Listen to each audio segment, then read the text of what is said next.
what I'm going to do, I mean, I'm just going to tell you all now, it's going to be a very sort of informal process.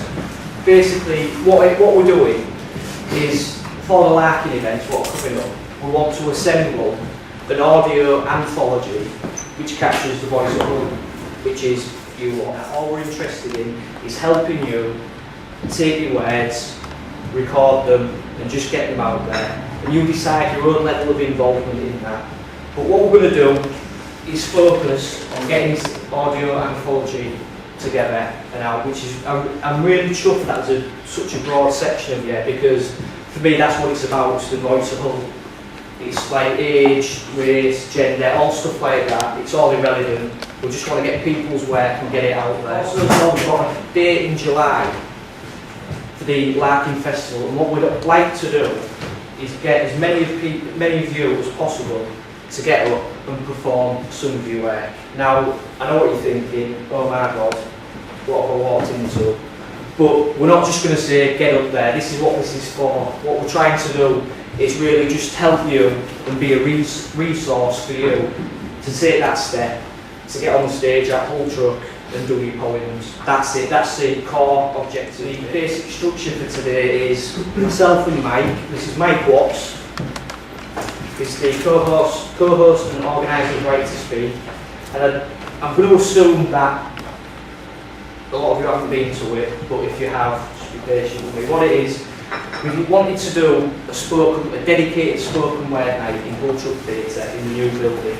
We want to develop poetry and spoken word within Hull.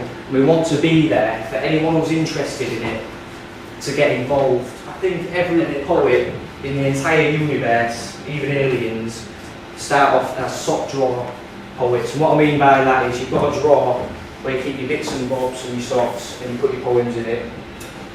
And you're writing and putting your poems in it.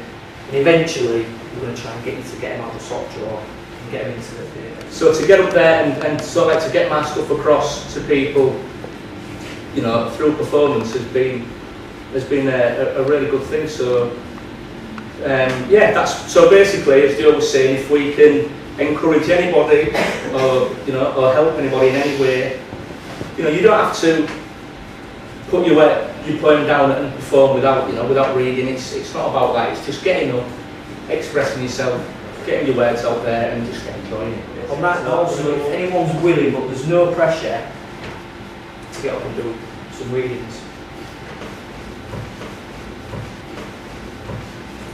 It's so natural. All of us crammed in like last minute revision. As I hurtle towards my destination, I'm surrounded by people with headphones stuffed into ears, all staring at a fixed point on the ground. Try not to meet each other's gaze. Desperately trying not to acknowledge. Last night I picked up a brick and broke a window. I watched the glass smash and crash. I watched it explode and splinter. It was the chemist I'd done, and being too pissed to run, I just stood there and raised a finger. The alarm went berserk, and I remember a taxi and somebody screaming they'd like to crack me as I stumbled and staggered all over the place. I was out of control. And out of my face, look, I know it's not clever, and I know it's not hard, but my girlfriend pissed off and my dog had just had and what with the vodka, the whiskey, and Stella, I was at war with the world, and my head was on fire because there's some of you out there who would like to get up and read. If not, don't worry about it. There's no obligation to get up and read or anything like that, but it'd be nice if people would like to read some stuff. Can we just say as well, you don't actually have to get up. You can read it from where you are, from where you sat. Nobody has to get up, unless you want. Little old lady standing there, eyes of blue and silvery hair. Pavement glistens with winter's frost, a vigil kept for the love you lost. He sailed away one early dawn, to break your heart, left to mourn. Dark curly hair, a smiling face, a lover's kiss, a last embrace. Their passion is equally matched to the other, divisions of colour, sharing only the white. Moulded by history, sculptured by honour, a tangible diamond stands proud in the earth, a city that dressed to conform. Just going to plough through anyone else. troops engaged in the war on terror, given their lives for nothing because it's just to cover so weapon manufacturers can make a sale, but the prices of lives get turned into hell. But if we free up our minds and work for unity, maybe then our dreams will become reality. Meanwhile, what is gone, all that's left is animosity. I could have been their friends, but they trusted. She tried to win, she tried to speak, she tried to Mr. H.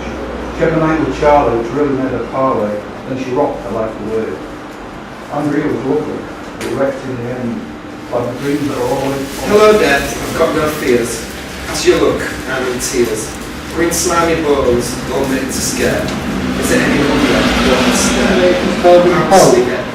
Who never thought the place so dull, as ordinary, so to write and cast in a poetic light.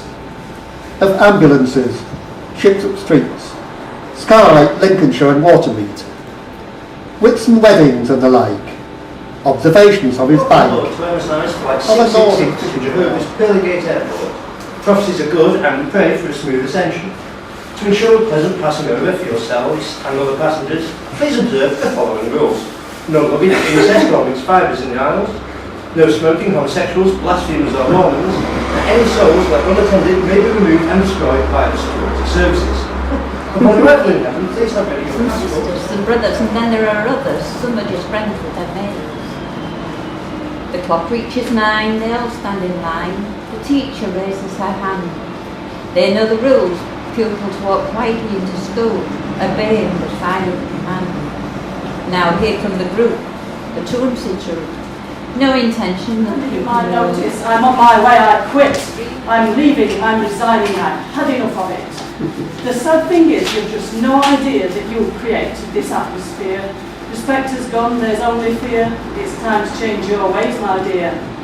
Working for you has been an education, just a stone's throw away from humiliation. So today is going to be my graduation, I'm sick and tired of your deviation. I've carried my load, I've done my share, I've listened to... I can imagine the scene at the hospital. I'd be there in a bit of a state. And the doctors and nurses would be talking, discussing our various fates. And the nurse would say to the doctor, "Do you see that young lad over there? He got hit by a bus whilst out shopping.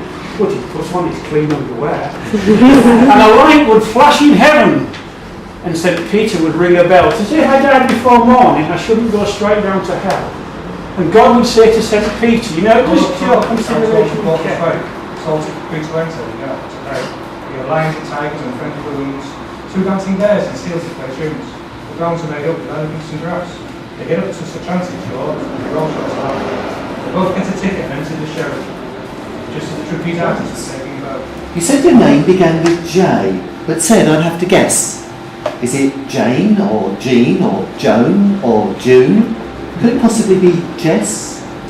Judy, Jodie, Joni, Jade, Jessica, Jan, Justine, Julie, Jasmine, Jamie, Joyce, Jennifer, Jill, Jolene. They shout over the alien dryer from nests of Velcro slippers. Robin was on Lady Socks. See, I'm going home tomorrow. On bed and tray lay tissue boxes, fruit, newspapers and cups, dirty washing bags, gel. We are not. Have the kids lost the art of having fun? Why don't some of them now carry a gun? There's no television for kids to see. This would have been a dream to people like me. Our idea of fun was to climb a tree, tie on a rope, swing. Just dropped and left among all the rainy footprints, and my fur and paws were damp. A bloke came along. He picked me up and looked around to find my pals, but they were too far away, and I don't think it was on one smooth cheek, veins knotted in blue, blooded stretching sinuous path, fingers clutching straws of memory, fluttering, fleeting. I long to still. I always asked me Nan, she'd do it for a drag, for a white wine sob the soda. I love a girls' night. I like a good fight to the bar. When that's over, I'll eat the crisps and get real pissed on the dry.